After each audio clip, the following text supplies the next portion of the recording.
Ang kwentong ito ay hango sa tunay na buhay. Karanasan ito ni B-Boy. Walang eksaktong taon. Probinsya ng Bicol. Magandang araw, kabaryo. Nais kong ibahagi ang isang istorya na nagpapakita ng pagmamahal sa tao sa kabila ng mga pagsubok na dumating sa buhay. Sa baybaying lalawigan ng Camarines Norte, kung saan ang bawat alon ay tila nagkukwento ng katatagan at kasipagan, nakatayo ang malaking negosyo ng pagawaan ng muebles.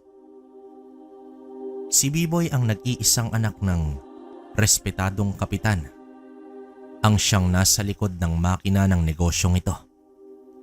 Nasa edad ng 30 taong gulang pa lamang si B-Boy, ngunit ang kanyang pangalan ay kilala sa buong probinsya. Hindi lamang bilang anak ng kapitan, kundi bilang isang matapang at istriktong negosyante na walang inuurungan.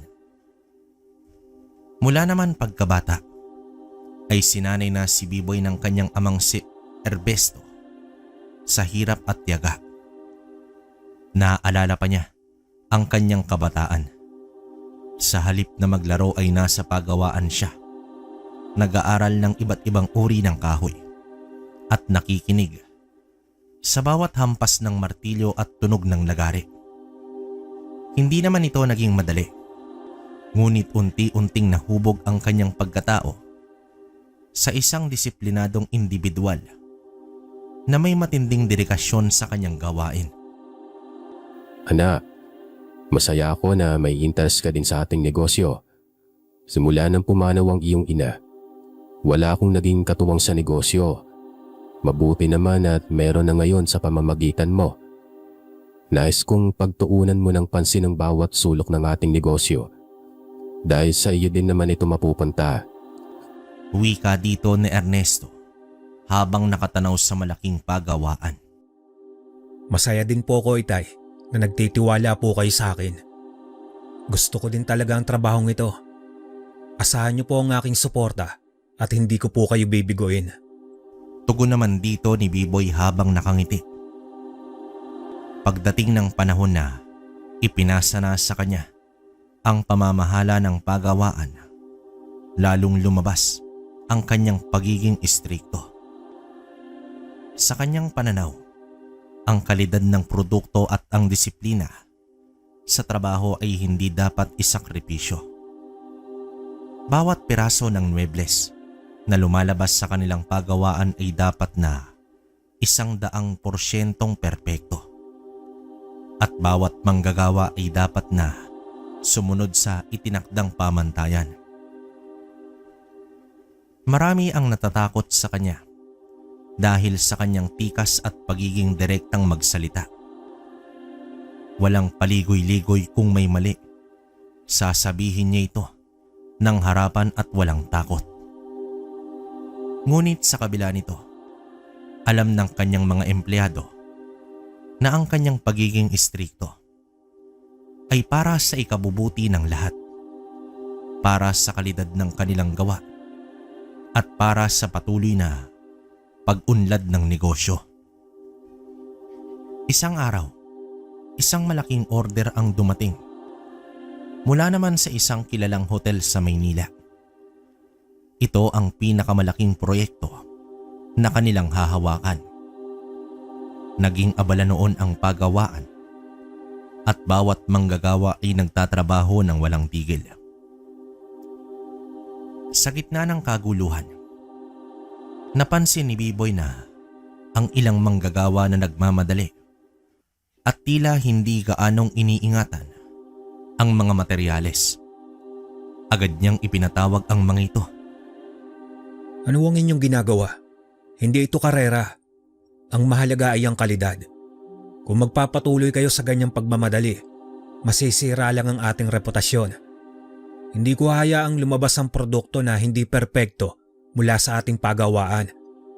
Tanong dito ni B-Boy. Ang kanyang boses ay may bahid ng pagkadismaya. Dahil naman sa kanyang pagiging matapang at paninindigan sa kalidad, naituwid niya ang mga pagkakamali at nibalik ang kaayusan sa pagawaan. Sa uli, nahatid nila ang order sa tamang oras at higit sa inaasahan ang kalidad nito. Lubos na umanga ang may-ari ng hotel at simula noon, patuloy silang tinangkilik ng mas marami pang kliyente. Napakalaki ng ating kinikita sa kliyente, anak. Hindi nga ako nagkamali sa'yo. Mukhang hindi mo na kailangan ng gabay ko. Pero hinay-hinay lang sa pagiging estrikto. Hindi lahat ng tao ay maiintindihan ka. Bungad na wika naman dito ni Ernesto habang sinasalubong ng yakap ang kanyang anak. Minsan po talaga, Itay. Kailangan natin gumamit ng otoridad at tapang. Pero para din naman iyon sa kapakanan ng lahat. Sagot naman dito ni B-Boy. Sa likod ng matikas na tindig at mahigpit na mga pamantayan ni B-Boy ay mayroong isang aspeto ng kanyang pagkatao na iilan lamang ang nakakakita at mas iilan ang nakakaunawa ang kanyang malalim at matinding pagmamahal sa mga tao. Hindi man ito lantarang ipinapakita sa pamamagitan ng matatamis na salita o maluwag na pagtrato. Sa halip, ito'y mas nasasalamin sa kanyang walang humpay na pagsisikap na panatilihing matatag at maunlad ang kanilang negosyo. Dahil alam niyang dito nakasalalay ang kabuhayan ng maraming pamilya sa kanilang baryo. Ngunit meron pang mas malalim na dahilan ang kanyang pagiging matapang at ang kanyang kakayahang manindigan sa gitna ng anumang hamon. Lingid sa kaalaman ng lahat, maging ng kanyang ama, si B-Boy ay isang antingero. Taglay niya ang isang kakaibang kapangyarihan, ang mutya ng kidlat. Ito ay isang lihim na kanyang pinaka-iingat-ingatan. Isang bagay na nagbibigay sa kanya ng hindi pangkaraniwang lakas at determinasyon, lalo na sa mga panahong tila nauubusan na siya ng pag-asa. Ang mutyang iyon ay nakuha niya isang gabi. Isang dekada na ang nakalipas. Kasama niya ang kanyang ama sa isang gubat sa may paanan ng bundok. Naghahanap sila ng partikular na uri ng kahoy na gagamitin sa isang espesyal na proyekto ng pagawaan. Madilim na ang gabi nang bigla silang abutan ng isang matinding bagyo. Kumukulog, kumikidlat at bumubuhos ang malakas na ulan. Napilitan silang sumilong sa ilalim ng isang malaking punong kahoy. Kapag binamalas ka nga naman talaga, hindi man lang tayo pinaabot sa kotse. Umiiling na wika dito ng kanyang ama. Ayos lang po yan, Itay. Sabi nga nila maswerte daw ang ulan. Sumilong na lang tayo sa punong yon. Sambit naman dito ni B-Boy habang sabay silang tumatakbo. Habang naghihintay na humupa ang unos, isang napakalakas na kidlat ang tumama malapit sa kanila. Niyanig ang lupa at nagdulot ng malakas na liwanag na pansamantalang bumulag sa kanila. Nang mawala ang liwanag at medyo humupa ang gulo, napansin naman ni B-Boy ang isang kakaibang bagay na kumikinang sa basang lupa. Isang maliit, pahabang bato na may tila kuryente sa loob. Naglalabas ito ng bahagyang liwanag. Hindi niya alam kung bakit, ngunit naramdaman niya ang matinding pagkahila rito. Maingat niya itong pinulot at nang hawakan niya, parang may dumaloy na kuryente sa kanyang buong katawan. Ngunit hindi ito masakit. Sa halip, naramdaman niya ang biglang lakas at kapayapaan. Itinago niya ito sa kanyang bulsa nang walang kaalam-alam ang kanyang ama na nakita lamang ang pagtama ng kidlat at bahagyang pagsunog ng lupa. B-boy anak, ayos ka lang ba? Munti ka na tayo sa malakas na kidlat na yun Pag-aalala dito ng kanyang ama. Ayos lang po ako, Itay. Huwag po kayong mag-alala. Sagot naman dito ni B-boy habang hinakapa ang bagay sa bulsa. Simula noon, napansin ni B-boy ang pagbabago sa kanyang sarili. Naging matalas ang kanyang pandama, mas malakas ang kanyang katawan, at tila hindi siya madaling mapagod. Mas nagawa niyang magtuon ng pansin sa pag-aaral at sa pagtulong sa kanilang negosyo. Ngunit ang pinakamahalaga, naging mas matatag siya sa harap ng anumang panganib o pagsubok. Naramdaman niya na ang mutya ay hindi lamang nagbigay sa kanya ng kapangyarihan, kundi pati na rin ng malasakit para sa kanyang komunidad. Maraming beses na ginamit ni B-boy ang kapangyarihan ng mutya, palagi ng patago at para sa ikabubuti ng iba. Isang gabi, merong malaking sunog sa kalapit na barangay.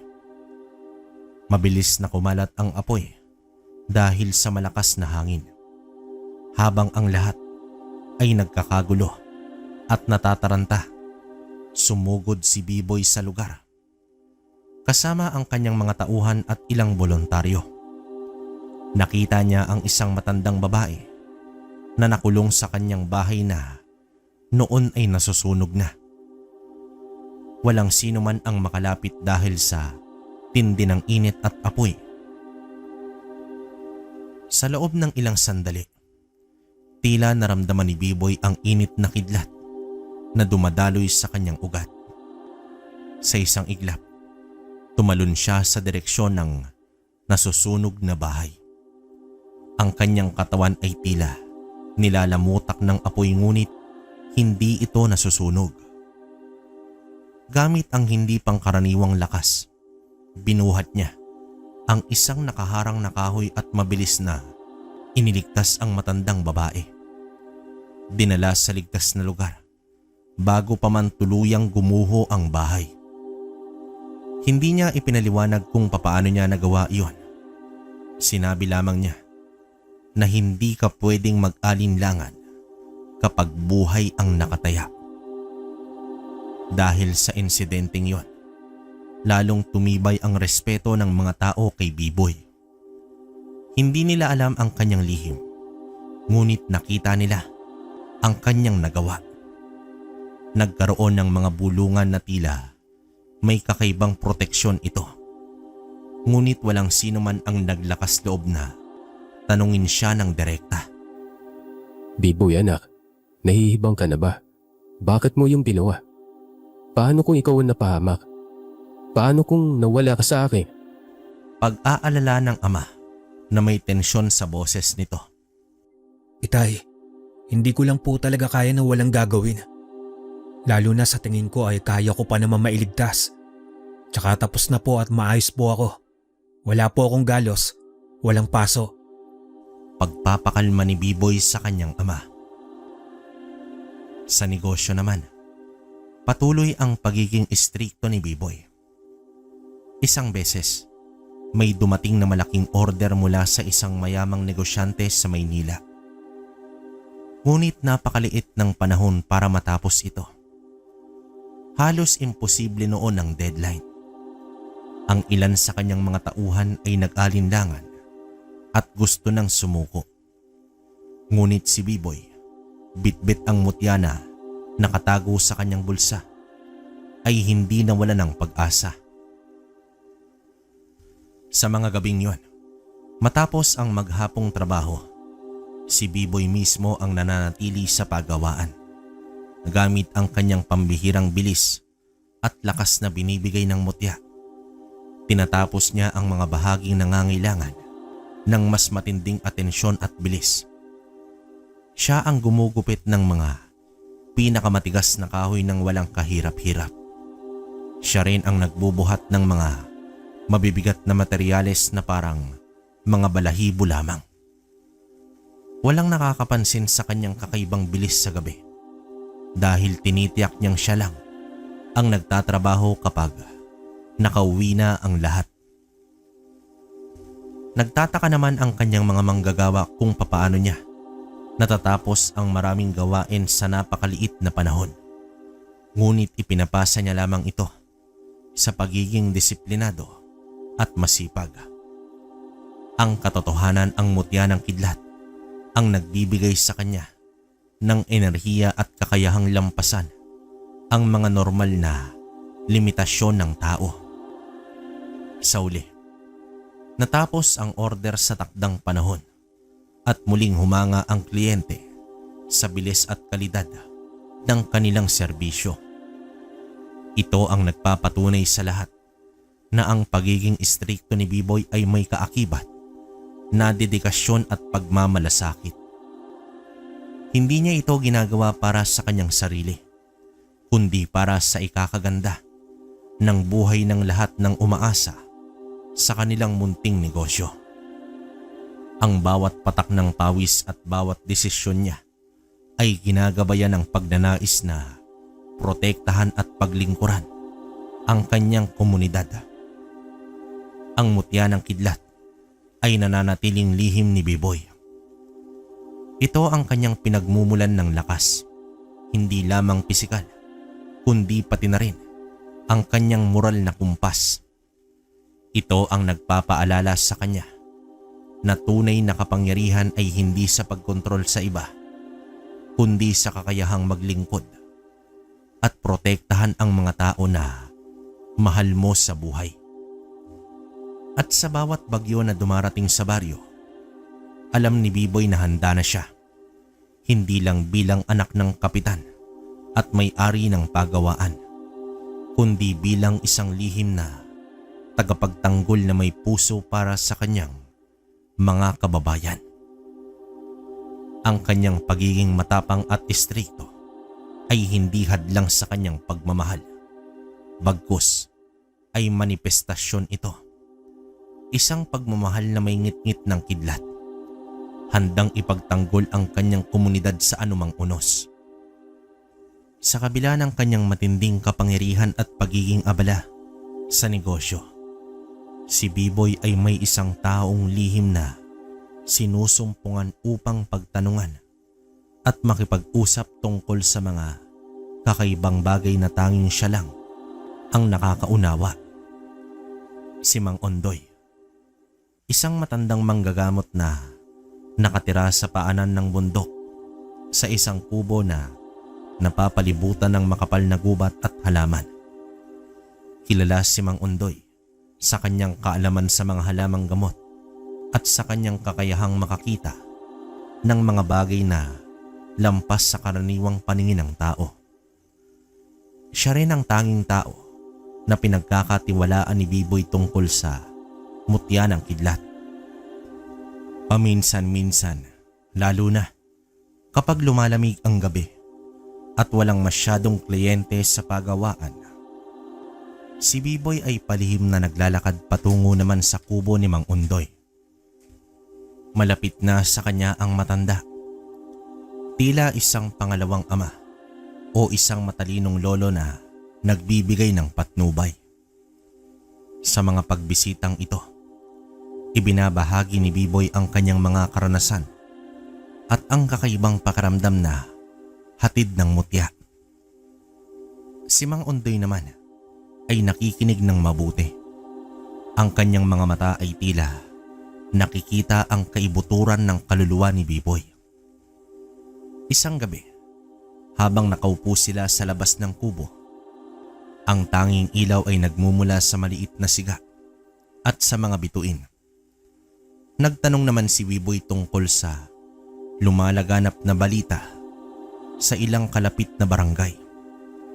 Ang mga kakaibang pagkamatay ng hayop at pagkawala ng mga tao na walang bakas. Mang Ondoy, may naririnig po akong mga kwento sa baba. Mga baka raw na biglang nawawala ng dugo. Mga manok na tila sinipsipan laman. At may mga nawawala pa raw na tao. Natahimik naman itong si Mang Ondoy at ang kanyang muka ay tila seryoso. Tumitig naman ito sa kalangitan. Tila binabasa ang mga bituin.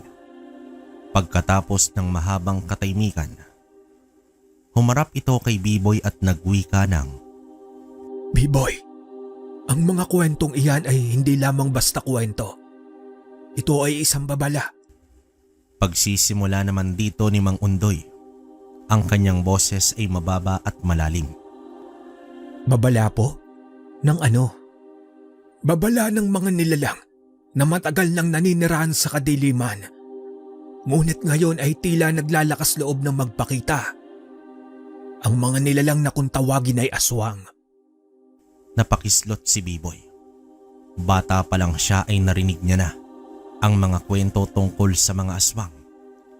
Ngunit itinuturing niya lang itong mga pamahiin upang itakutin ang mga bata. Ngunit ngayon, galing mismo kay Mang Undoy, ang kanyang paniniwala ay nabahala. Aswang po, Mang Undoy? Totoo po ba ang mga iyan? Tanong dito ni Biboy na tila hindi makapaniwala. Mas totoo pa sa inaakala mo. Maraming uri ng aswang, Biboy. Mayroong mga kumakain ng atay, mayroong sumisipsip ng dugo, at mayroon ding kumakain ng lamang galing sa tao.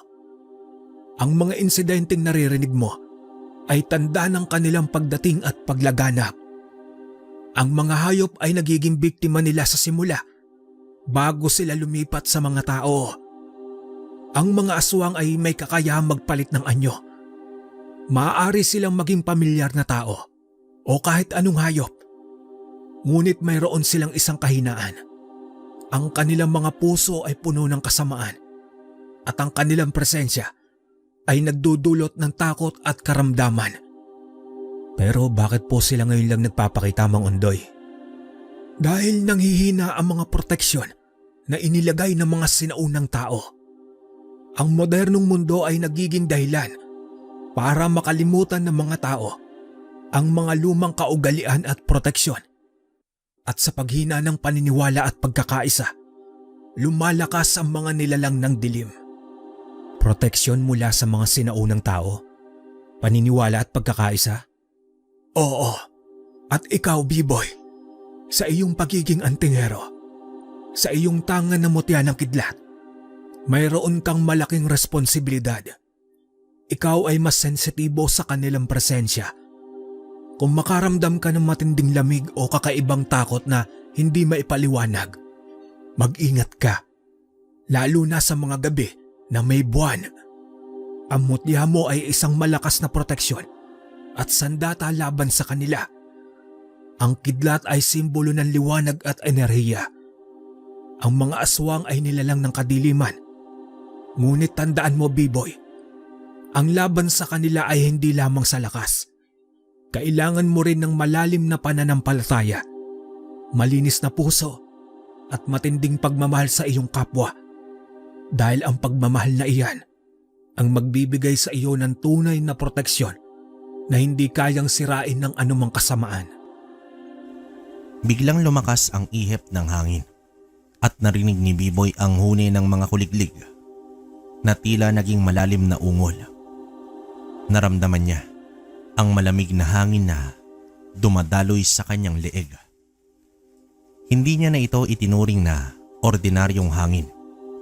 Bago naman umuwi si Biboy, binigyan siya ni Mang Undoy ng isang maliit na buslo na may lamang pinatuyong bawang at ilang dahon ng sambong. At naghabilin ito na isabit sa pintuan ng bahay at pagawaan. Mula noon, naging mas maingat si Biboy.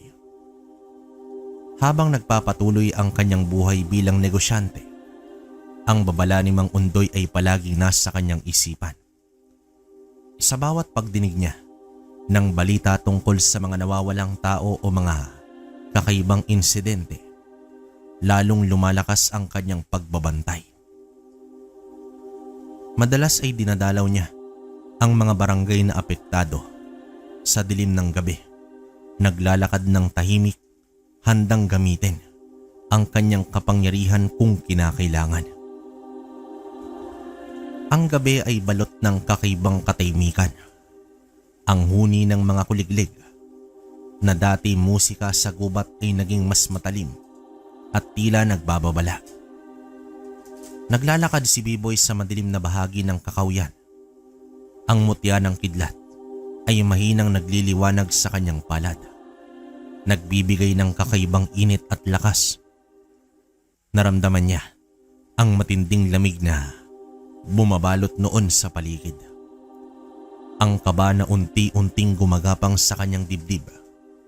Hindi ito ordinaryong pakiramdam. Ito ang sinasabi ni Mang Undoy. Habang nagpapatuloy siya sa paglalakad, nakita niya ang isang hugis sa di kalayuan. Sa una, inakala niyang isang ligaw na aso lamang ito. Ngunit nang mas lumapit siya, nagbago ang kanyang pananaw. Isang lalaki ang nakaupo sa lupa. Baluktot na tila isang aso.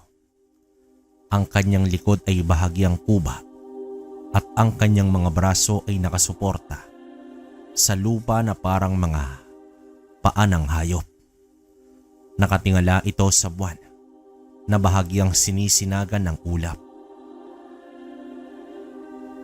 Biglang sa harap mismo ng kanyang mga mata, dahan-dahang nagsimulang magbago ang anyo ng nilalang. Nagpapalit ito. Ang balat ng lalaki ay tila umuusli.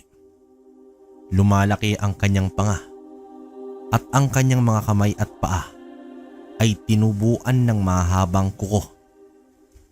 Ang kanyang buong katawan ay nagiging mas malaki at mas mabalahibo.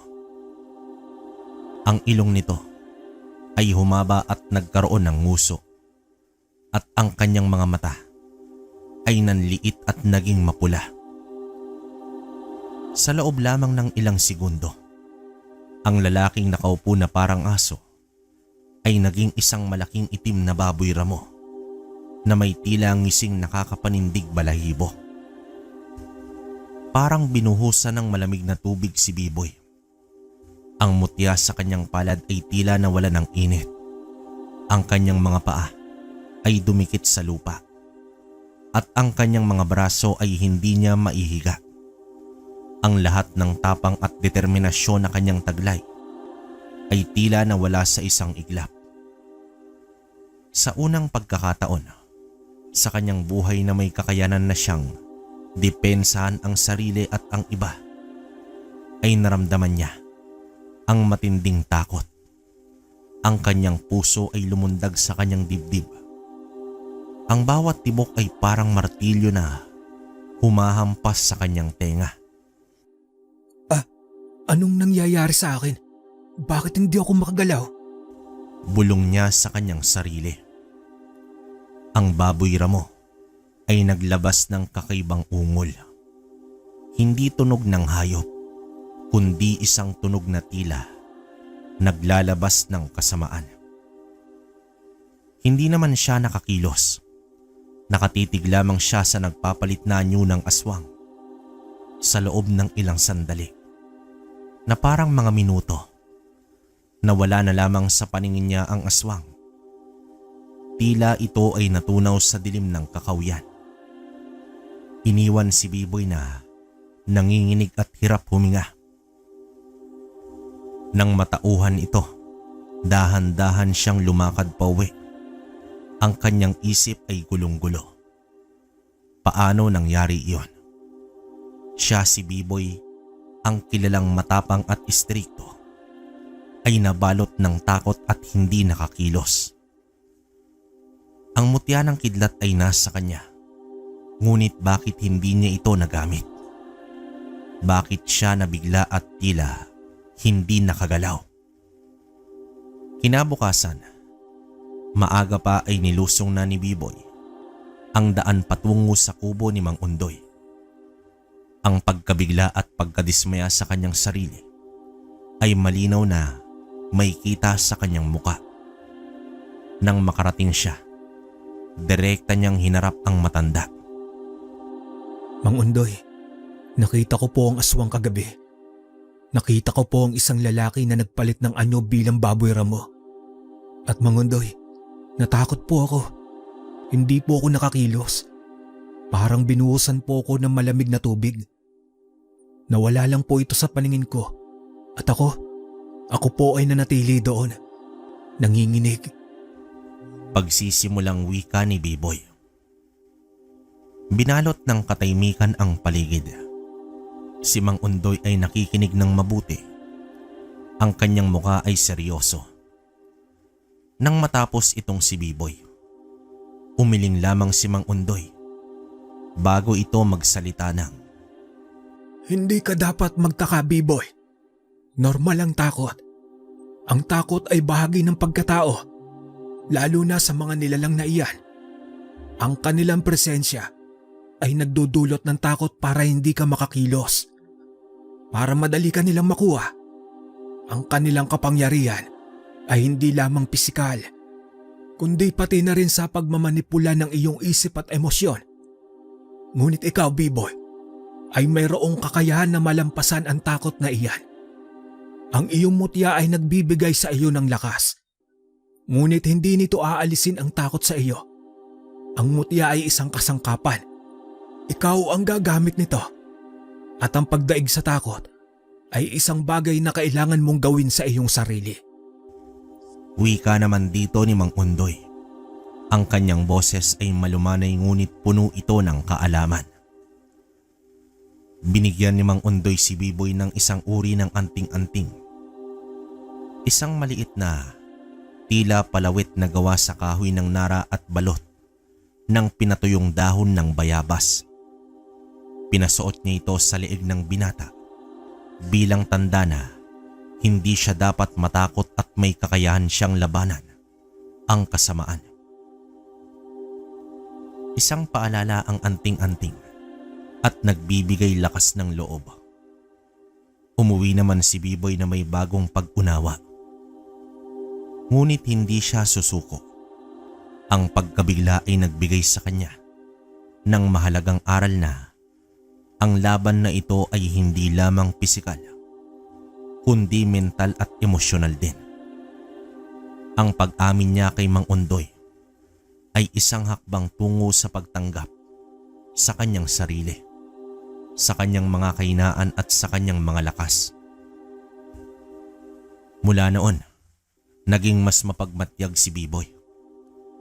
Pinagsikapan niyang maunawaan ang kanyang takot, hindi upang pigilin ito, kundi upang lampasan ito. Naging mas aktibo siya sa pagbabantay sa mga barangay, hindi na lamang bilang isang tagapagmasid, kundi bilang isang handang lumaban. Bitbit niya ang mutya ng kidlat at sa kanyang leeg ay ang anting-anting na bigay ni Mang Undoy. Ngayon ay handa na si B-Boy. Handa siyang harapin ang mga aswang, hindi lamang sa kanyang lakas, kundi sa kanyang tapang at higit sa lahat, sa kanyang malalim na pagmamahal sa kanyang mga kababayan. Ang laban ay nagsisimula pa lamang at si B-Boy ay handang patunayan na ang liwanag ng kidlat ay mas malakas kaysa sa anumang kadiliman.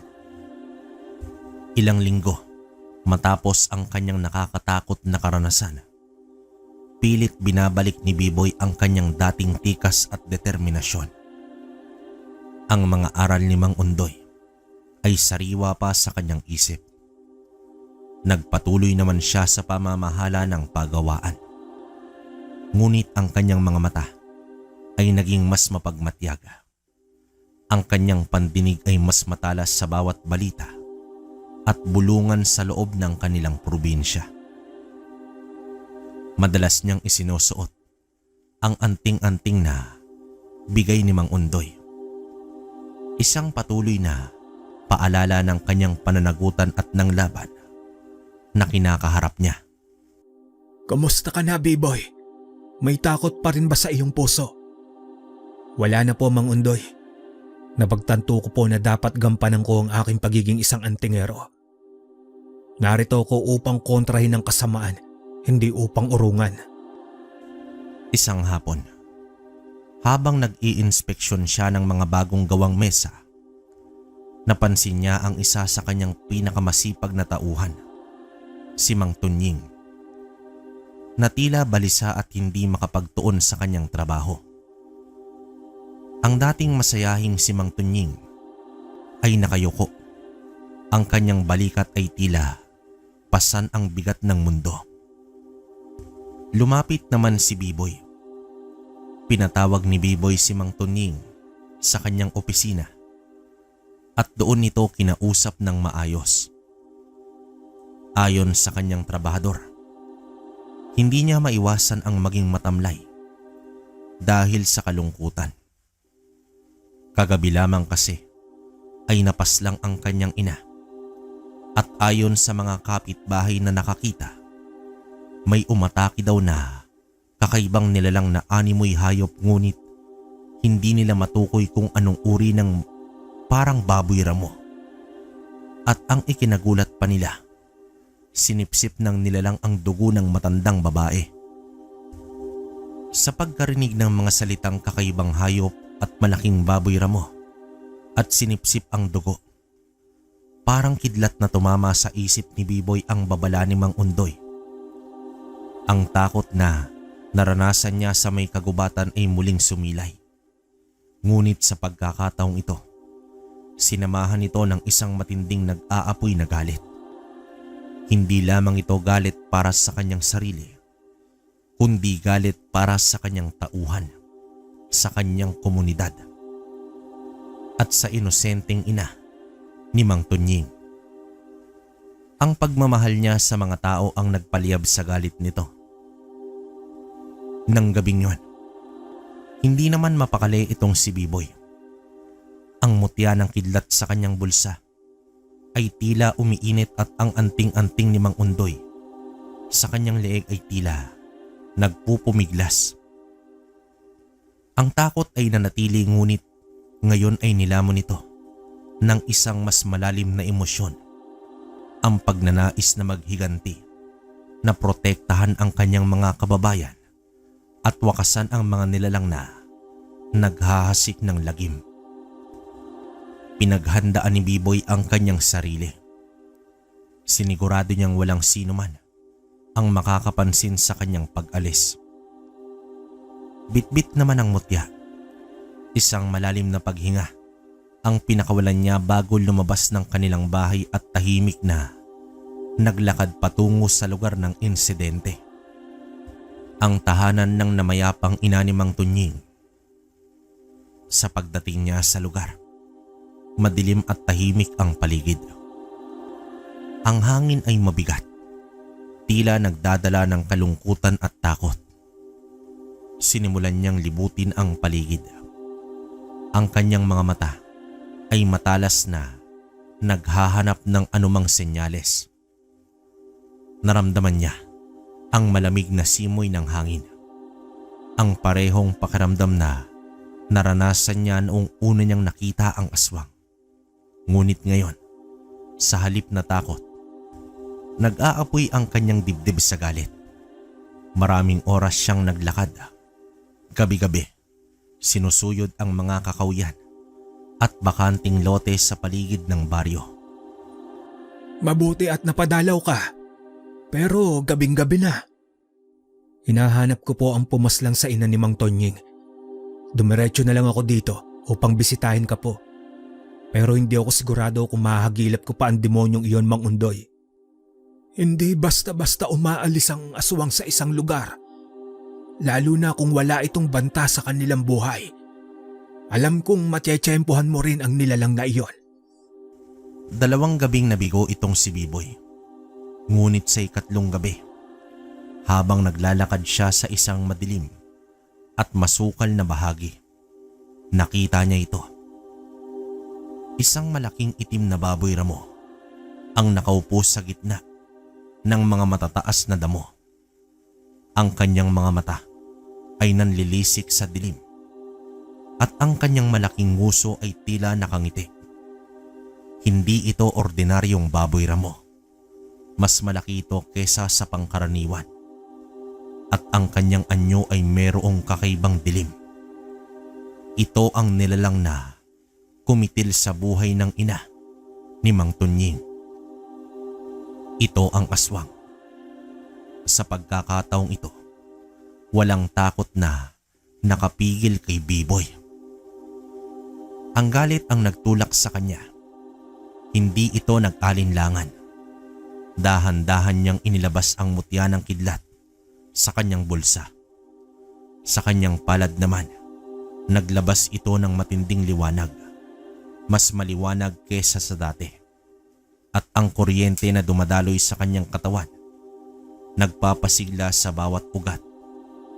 Ang anting-anting ni Mang Undoy ay tila nagliyab sa kanyang dibdib.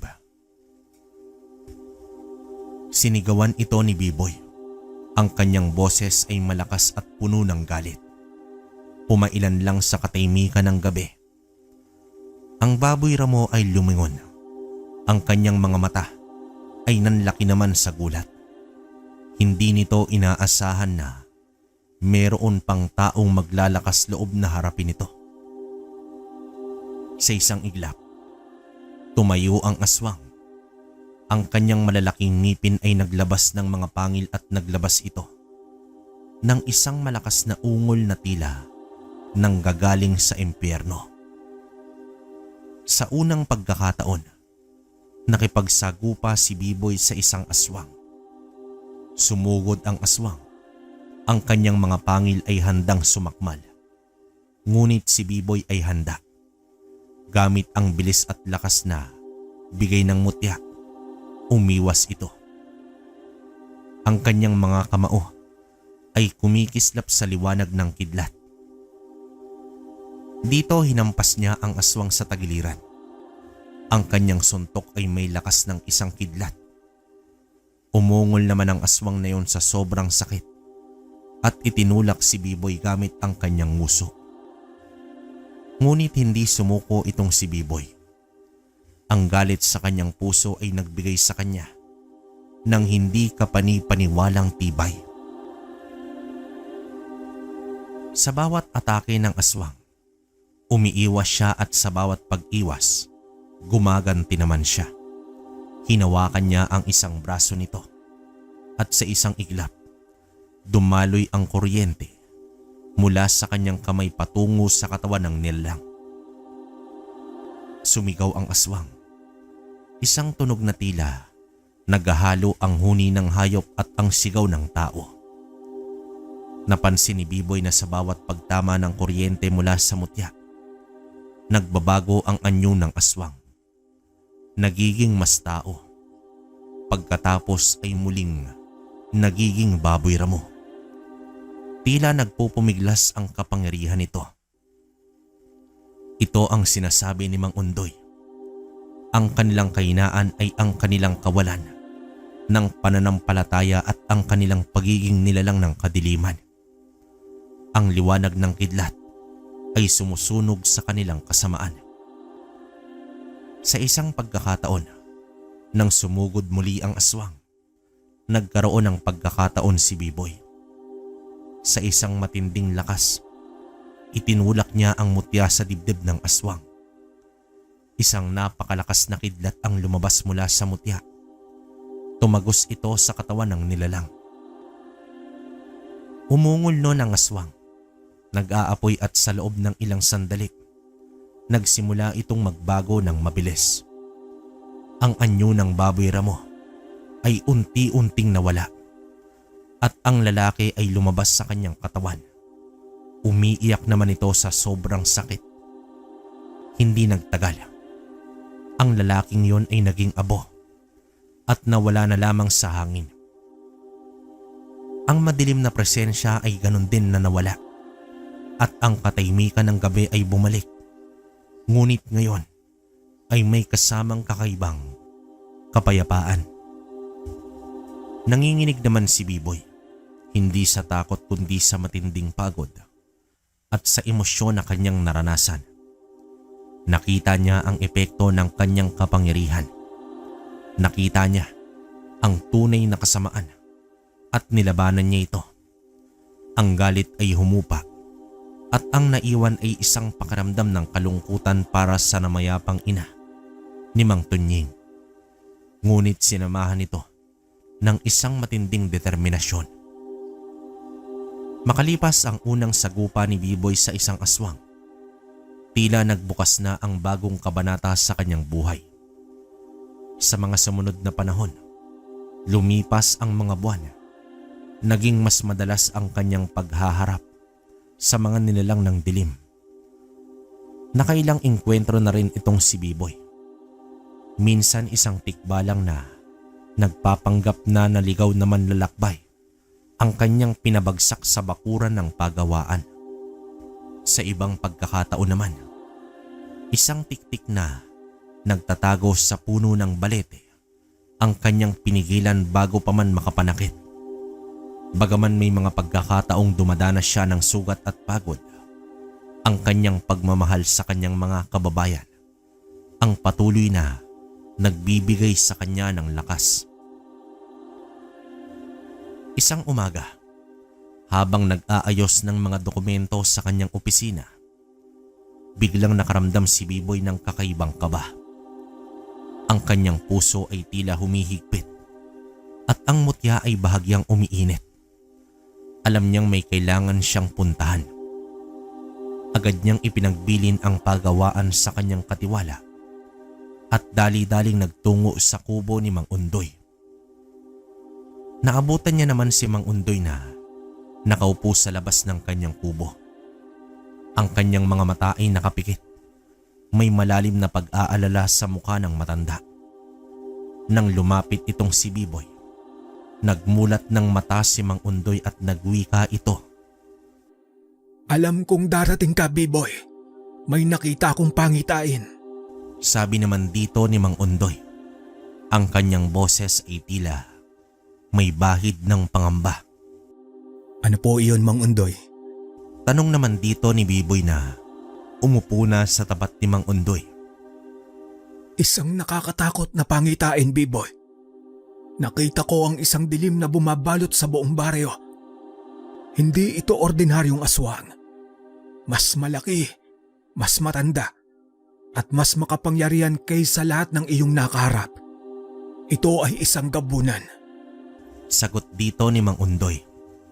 Ang kanyang tingin ay malayo. Napasinghap naman si Biboy. Ang gabunan ay isang nilalang na naririnig lamang niya sa mga lumang alamat. Ito ang sinasabing pinakamalakas na aswang. Ang gabunan po? Akala ko po ay kwento lang iyon. Totoo ang kwento, Biboy. Ang gabunan ay isang sinaunang aswang na may kakayahang magpalit ng anyo sa anumang nilalang at may kapangyarihang kontrolin ang iba pang aswang. Ang presensya nito ay nagdudulot ng matinding karamdaman, pagkatuyo ng lupa at pagkawala ng pag-asa. Ito ang dahilan kung bakit nagiging mas agresibo ang mga aswang sa kasalukuyan. Sila ay pinamamahalaan ng isang mas mataas na kapangyarihan. Ang pangitain ay nagpakita ng malaking kaguluhan. Maraming buhay ang malalagay sa panganib, lalo na ang mga bata at ang mga walang kalaban-laban. Ang gabunan ay hindi madaling kalabanin. Ang mutya ng kidlat ay malakas, ngunit ang gabunan ay mayroong sariling depensa na mas matindi kesa sa lahat ng iyong nakarap. Kakailanganin ni Biboy ang lahat ng kanyang lakas. Ang tapang ni Biboy, ang pananampalataya, at higit sa lahat, ang pagmamahal sa mga tao. Iyon ang magiging pinakamalakas na sandata ng binatang antingero. Ang babala ni Mang Undoy ay tumatak naman sa isip ni Biboy. Isang gabunan. Ang kanyang dibdib ay binalot ng kakaibang pag-aalala. Ngunit sa loob niya, ang liwanag ng mutya ay lalong nagliyab. Kinabukasan matapos ang babala ni Mang Undoy, isang matinding pagkabahala ang bumalot kay Biboy. Alam niyang kailangan niyang manatili sa kanilang probinsya, ngunit may isang kliyente mula sa kabilang bayan na matagal nang inaasahan ang kanyang presensya para sa isang malaking transaksyon. Ito ay isang oportunidad na hindi maaaring palampasin para sa kinabukasan ng kanilang negosyo. Sa kabila ng kanyang pangamba, kinakailangan niyang umalis. Ramon, panatilihin ninyong ligtasan lahat. Maging mapagmatsyag kayo. Kung may kakaiba kayong mapansin, huwag mag-atubiling magbigay ng babala. Bilin naman dito ni B-Boy sa kanyang katiwala bago naman siya umalis. Ako muna ang bahala dito anak habang wala ka pa. Isang araw lang naman di ba? At alam ko na makukuha mo ang kliyente nito. Ikaw pa, magaling kang dumiskarte. Opo, Itay. Pero syempre kailangan natin na pakisama na maigi para sa mas magandang relasyon. Bitbit ang mabigat na puso. Lumarga si B-Boy. Sa buong biyahe, ang babala ni Mang Undoy tungkol sa gabunan ay umaalingaw-ngo sa kanyang isip. Ang mutya ng kidlat sa kanyang bulsa ay tila umiinit at ang kanyang pakaramdam ay hindi mapakali. Umaga na nang makabalik si B-Boy sa baryo. Habang papalapit siya sa kanilang bayan, isang hindi may paliwanag na tensyon ang kanyang naramdaman sa hangin. Naramdaman niya ang malamig na simoy ng hangin. At sa pagkakataong ito, mas matindi ito kesa sa anumang naranasan niya dati. Parang may pumulupot sa kanyang dibdib. Habang papalapit siya sa pagawaan, napansin niya ang kakaibang katahimikan. Walang ilaw, walang ingay. Isang masamang kutob ang nagpalundag sa kanyang puso. Nang makarating na siya sa may tarangkahan ng pagawaan, parang binuhusan siya ng kumukulong tubig.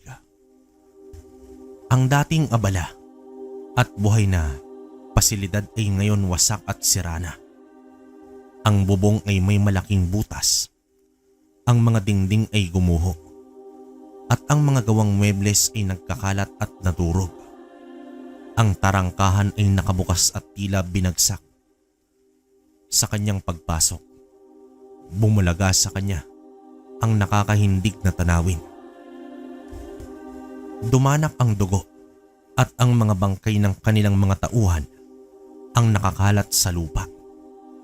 Ang ilan ay walang mga laman loob at ang ilan naman ay tila sinipsip ang dugo. At ang iba ay may malalaking sugat na tila gawa ng matatalim na pangil. Hindi makapaniwala si B-Boy. Ang lahat ng kanyang takot ay nagkatotoo. Ang gabunan ay dumating. Sa gitna ng kaguluhan at trahedya, nakita naman ni B-Boy ang kanyang ama. Nanakaupo sa may sulok ng opisina. Ang kanyang likod ay nakasandal sa dingding. Ito ay tila wala na sa kanyang sarili.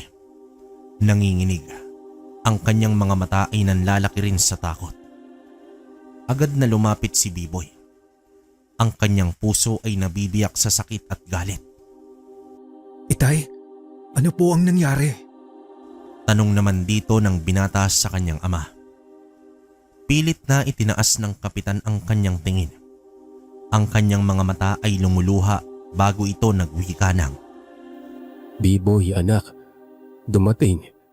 Dumating sila. Isang malaking aninaw anak. Parang hindi hayop. Hindi rin tao. Kasama niya ang marami pang iba. Mga nilalang na tila nagpalit anyo. Sinubukan naming lumaban pero ang lakas nila. Napakabilis. Walang nagawa ang mga bala. Walang nagawa ang mga bale. Pilit na paglalahad dito ng kanyang ama sa nangyari kinagabihan. Itay, mabuti po at hindi ka nila pinaslang. Salamat sa Diyos. Pero ang mga tauhan natin lahat sila ubos. Malungkot na tugon dito ng binata. Isang nilalang ang umako sa akin anak. Isang malaking anyo. Ang kanyang mga mata ay nagliliyab sa dilim. Sinubukan niya akong sakmalin. Pero bigla siyang umatras. Parang may pumigil sa kanya. Hindi ko maintindihan.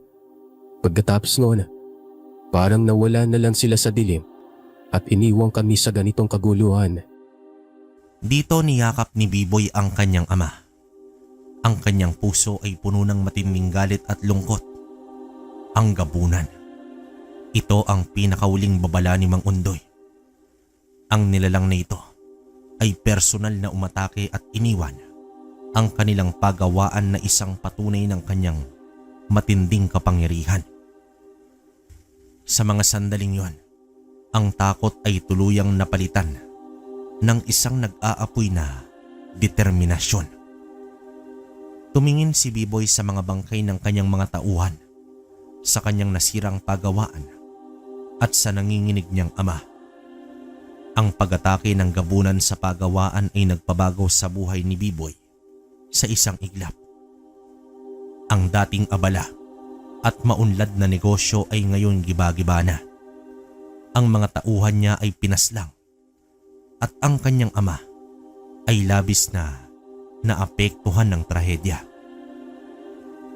Walang pag-aalinlangang ipinadala ni Biboy ang kapitan sa malayong bayan upang manirahan sa kanilang kamag-anak, malayo sa kapamakan at sa mga alaalang bumabalot sa kanya.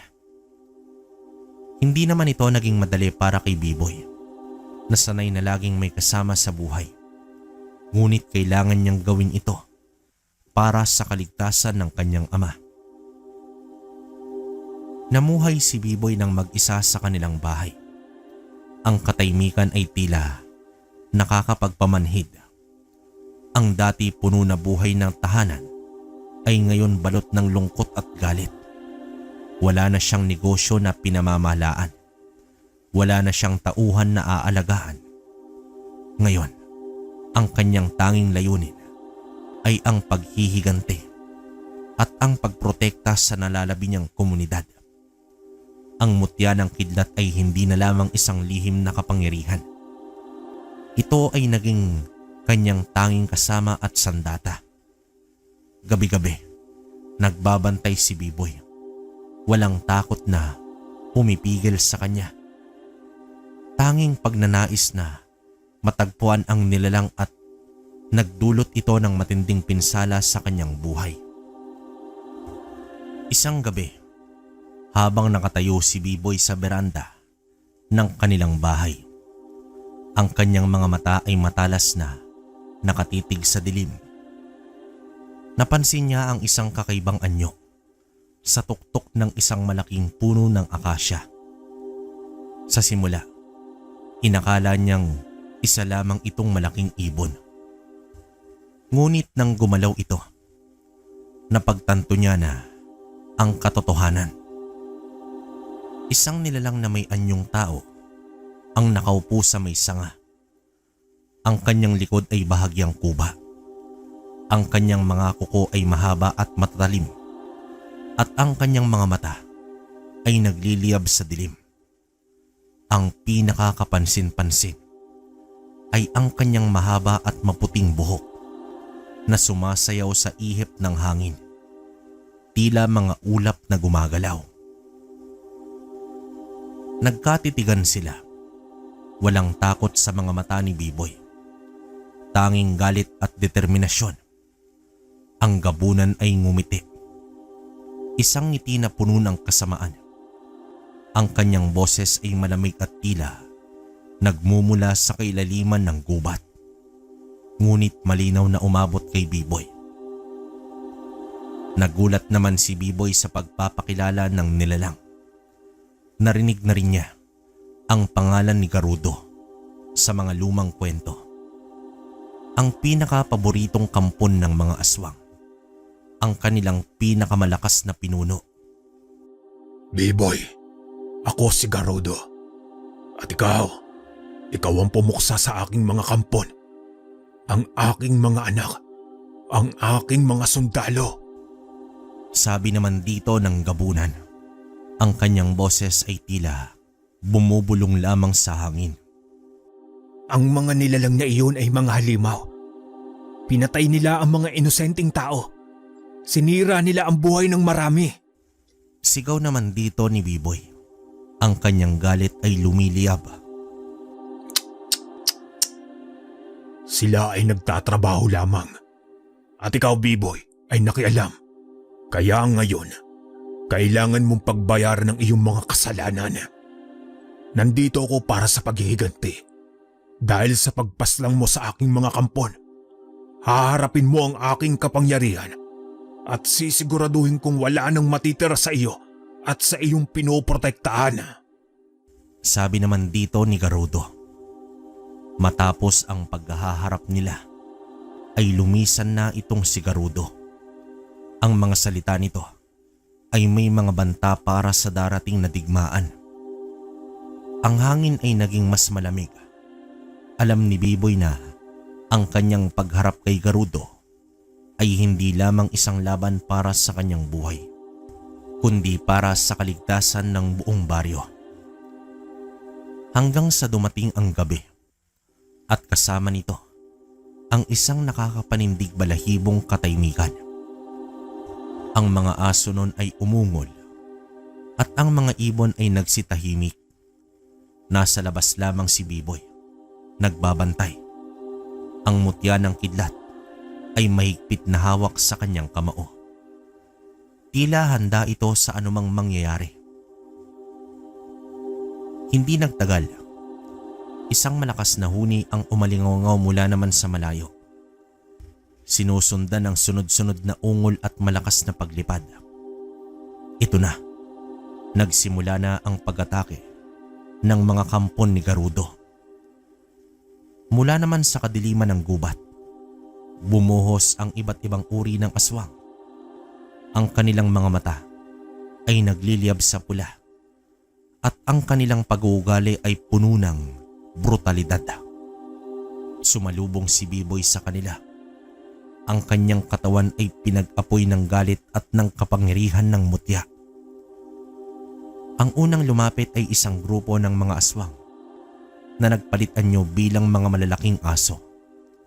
Sa isang mabilis na paggalaw, lumabas naman ang kidlat mula sa mutya. Tumama ito sa mga nilalang. Ang mga aswang ay umungol sa sobrang sakit. Ang kanilang mga katawan ay nagliyab bago ito maging tuluyang abo. Ngunit marami sila. Sunod-sunod silang sumugod. Isang matinding labanan ang naganap sa gitna ng kadiliman. Gumamit naman si Biboy ng iba't ibang estratehiya.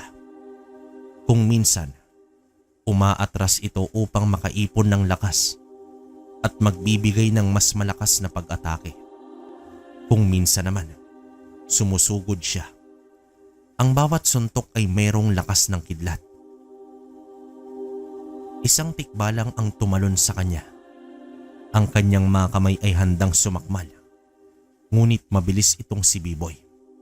Gamit ang mutya, pinahiran niya ang noo ng tikbalang. At sa isang iglap, bumalik ito sa anyong tao. Nanginginig at umiiyak bago ito tuluyang maglaho. Tignan natin ngayon, bata, kung hanggang saan aaabot ang galing mo. Lintik ka, Garudo, napakatuso mo.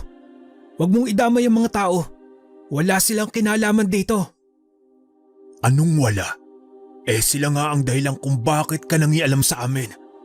Kaya humanda ka na, Biboy. Singhal naman dito ng gabunan. Narinig ni Biboy ang sigaw ng mga tao mula sa malayo. Ilang aswang ang nakalusot at lumusob sa mga kabahayan. Walang pag-aalinlangang sumugod siya sa direksyon ng mga sigaw. Pinabagsak ang bawat aswang na humaharang sa kanyang daraanan. Ang kanyang pagmamahal sa kanyang komunidad ang nagtulak sa kanya na magpatuloy. Sa kabila ng pagod at mga sugat na unti-unting lumalabas sa kanyang katawan, ang labanan ay brutal at walang humpay. Ang mga aswang ay patuloy na sumusugod. Tila hindi ito nauubos. Ngunit gayon din si Biboy. Ang bawat pagpatay niya sa isang aswang ay nagbibigay sa kanya ng panibagong lakas. Ang mutya ng kidlat ay patuloy na naglalabas ng liwanag. Nagiging simbolo ng pag-asa sa gitna ng dilim. Sa pagbubukang liwayway, humupa naman ang labanan. Ang mga aswang ay nagsimulang maglaho. Ang ilan ay patay. Ang ilan naman ay tumakas pabalik sa gubat. Pagod na pagod dito ang binata, ngunit nakatayo pa rin. Ang kanyang katawan ay puno ng galos at sugat, ngunit ang kanyang espiritu ay buong buo. Tumingin siya sa paligid. May mga nasirang bahay, may mga umiiyak at nawala ng mga mahal sa buhay. Pero kahit papaano ay naprotektahan niya ang kanyang komunidad. Ito ang kanyang unang malaking tagumpay laban sa mga kampon ni Garudo. Ngunit alam niya na ito ay simula pa lamang. Sa mga sumunod na araw ay binalot ng matinding pagod at pagluluksa para kay Biboy at sa komunidad. Ngunit sa gitna ng pinsala at paghihinagpis, sumibol ang isang bagong pag-asa. Ang mga tao na naging saksi sa brutal na labanan at sa katapangan ni Biboy ay nagsimulang magbigay ng tawag sa kanya na lampas sa pagiging anak ng kapitan o may-ari ng pagawaan. Kumalat ang balita ng naganap na pag-atake. Ang mga kwento ng isang lalaking lumalaban sa mga limaw, ng mga nilalang na naging abo sa bawat hampas ng kanyang kamao, at ng isang mutya na kumikinang sa dilim ay lumaganap ng mabilis. Hindi na isang lihim si Biboy. Ang kanyang kapangyarihan at ang kanyang tungkulin ay nabunyag na. Sa mga sumunod na linggo, naging kilala si Biboy sa buong lugar bilang isang malupit na antingero. Ang kanyang pangalan ay binabanggit ng may paggalang at takot ng mga aswang. At may malalim na paghanga at pag-asa naman ng mga tao. Ang dating istriktong negosyante ay ngayong binansagang sentensyador ng mga aswang. Siya ang tanging pag-asa laban sa laganap na kasamaan sa kanilang komunidad. Kumusta ka na, B-Boy?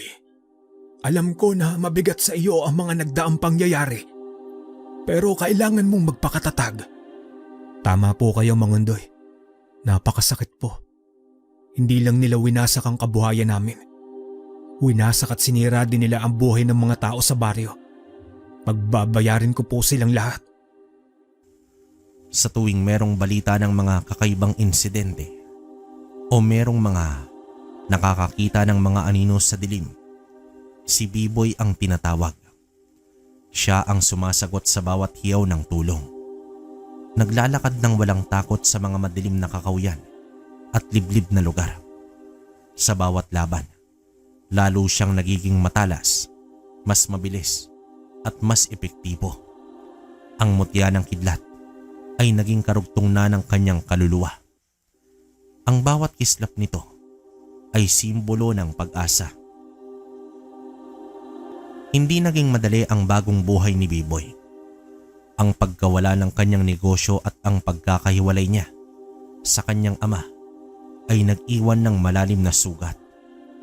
Ngunit ang kanyang pagmamahal sa mga tao ang nagtulak sa kanya upang magpatuloy. Sa bawat pamilyang naililigtas niya, sa bawat ngiti ng isang bata na natakot ngunit ngayon ligtas, naramdaman niya ang katuparan sa kanyang misyon.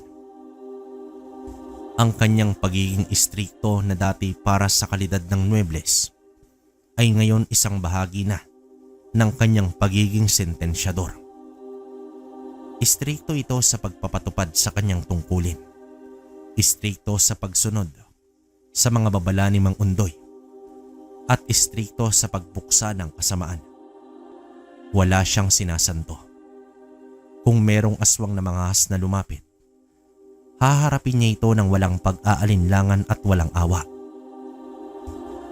Dumating naman ang gabi at kasama nito ang isang nakakapanindig balahibong katahimikan. Ang hangin ay mabigat, tila nagdadala ng babala at pagdududa.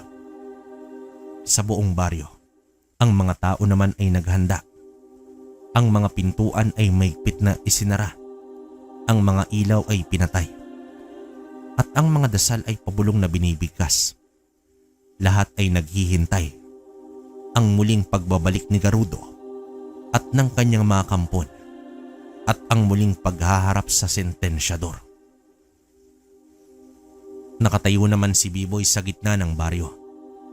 Ang kanyang tindig ay matatag. Ang kanyang mga mata ay matalas na nakatitig sa dilim. Ang mutya ng kidlat sa kanyang palad ay nagliliyab. Ang kanyang anting-anting sa leeg ay tila umiinit. Handa siya. Isang matinding sigaw ang umalingaw-ngaw mula sa gubat. Isang hudyat ng pagdating. Pagkatapos, bumuhos ang mga aswang. Mas marami sila ngayon. Mas brutal at mas determinadong tapusin si Biboy at wasakin ang buong baryo. Hindi lang ito ang mga baboy ramo at aso. Merong ding mga nilalang na may pakpak na tila paniki, lumilipad sa itaas, at may mga mahabang dila na tila ahas. Sumalubong si Biboy sa kanila. Ang kanyang katawan ay naging kidlat sa bilis. Ang bawat suntok niya ay may lakas ng isang bagyo, at ang bawat paghawak ng mutya ay naglalabas ng nakakapasong kuryente na nagpapalaya sa kasamaan. Ngunit sa pagkakataong ito, mas organisado ang mga aswang. Tila may nagtutulak sa kanila. Isang presensya na nagbibigay sa kanila ng kakaibang lakas. Nang makalipas ang ilang sandali ng matinding labanan, isang anino ang bumaba mula sa itaas. Lumapag sa gitna ng mga aswang, si Garudo. Ang kanyang maputing mahabang buhok ay sumasayaw sa hangin at ang kanyang mga mata ay nagliliyab sa pula. Ang kanyang presensya ay nagdulot ng lamig na bumalot sa buong lugar. Ang kanyang pagdating ay nagbigay ng panibagong sigla sa kanyang mga kampon na mas matinding sumugod kay Biboy. Narito ka na, sentensyador. Huling gabi mo na ito. Hindi ako magpapaubaya. Hindi ko hayaang saktan mo ang aking mga kababayan. Nagsimula ang huling laban, sina Biboy at Garudo. Bawat galaw ni Garudo ay mayroong tago na lakas.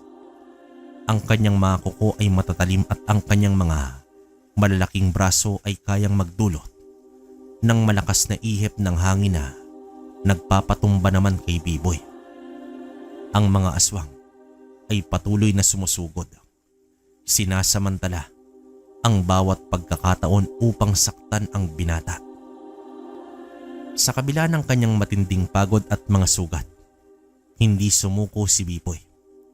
Sa bawat sandali, naaalala niya ang kanyang ama, ang kanyang mga namayapang tauhan, at ang mga pamilyang kanyang pinoprotektahan. Ang pagmamahal na iyon, ang kanyang pinagmumulan ng lakas. Ngunit may mga nadamay. Sa gitna ng kaguluhan, ilang bahay ang nasunog at ang mga tao ay nahagip ng labanan. Ang mga sigaw ng takot ay umaalingaw-ngaw at sa bawat sigaw, lalong nag-aalab ang galit ni Biboy. Hindi pa tapos. Diyos ko, tulungan mo po ako. Bulong niya sa kanyang sarili. Sa isang pagkakataon, habang abala si Garudo sa pag-atake, napansin ni Biboy ang isang bahagi ng kanyang katawan na tila mas mahina. Ang kanyang dibdib, kung saan tila nagmumula ang kanyang kapangyarihan. Ito na ang sandali. Sa isang mabilis na paggalaw at gamit ang lahat ng kanyang natitirang lakas, sumugod si Biboy. Ang mutya ng kidlat ay nagliliyab. Ang liwanag nito ay nagbubulag sa mga aswang. Sa isang matinding hampas, ipinasok ni Biboy ang mutya sa dibdib ng gabunan. Isang napakalakas na kidlat ang lumabas mula sa mutya. Tumagos ito sa buong katawan ni Garudo. Umungol ang gabunan. Isang sigaw na puno ng matinding sakit at pagkadismaya. Ang kanyang mahabang buhok ay nagliyab at ang kanyang katawan ay nagsimulang magbago. Nagpapalit anyo ng mabilis mula sa anyong aswang, naging malaking uwak, pagkatapos ay naging usok. Ang mga aswang naman ay nagsitakbuhan sa takot. Ang kanilang pinuno ay napaslang. Sa loob lamang ng ilang sandali, ang buong katawan ni Garudo ay naging abo at nawala na lamang ito sa hangin. Iniwan ang isang kakaibang amoy na nasunog na balahibo. Ang kadiliman ay unti-unting lumisan at ang liwanag ng bukang liwayway ay nagsimulang sumilay. Nakatayo naman si Biboy. Pagod na pagod. Ang kanyang katawan ay puno ng sugat. Ngunit ang kanyang puso ay puno ng kapayapaan. Natapos na. Ibinigay niya ang sentensya na dapat maranasan ni Garudo. Ang sentensyador ang nagtagumpay. Mangundoy, nagwakas na po si Garudo. Pero handa ako anumang oras sa pagbabalik ng kanyang mga natitirang kampon. Hindi ko nahayaan na manumbalik ang sindak na dulot ng mga aswang, lalo na ang lahi ng mga gabunan. Asahan mo ako, B-Boy, na maging katuwang sa oras ng pangangailangan. Matanda na ako, pero lalaban ako hanggang sa huli. Mula noon, bumalik ang kapayapaan sa lugar at unti-unting bumangon ang probinsya mula sa trahedya. Si Biboy ang sentensyador ay naging isang buhay na alamat. Hindi na ito nagtatago. Ito na ang simbolo ng pag-asa, ng tapang at ng pagmamahal sa mga tao. Muling itinayo ang pagawaan at sa bawat piraso ng Nuebles na gawa, may kwento ng isang bayani na nagtanggol sa kanyang bayan gamit ang kanyang puso at ang kapangyarihan ng mutya ng kidlat. Wakas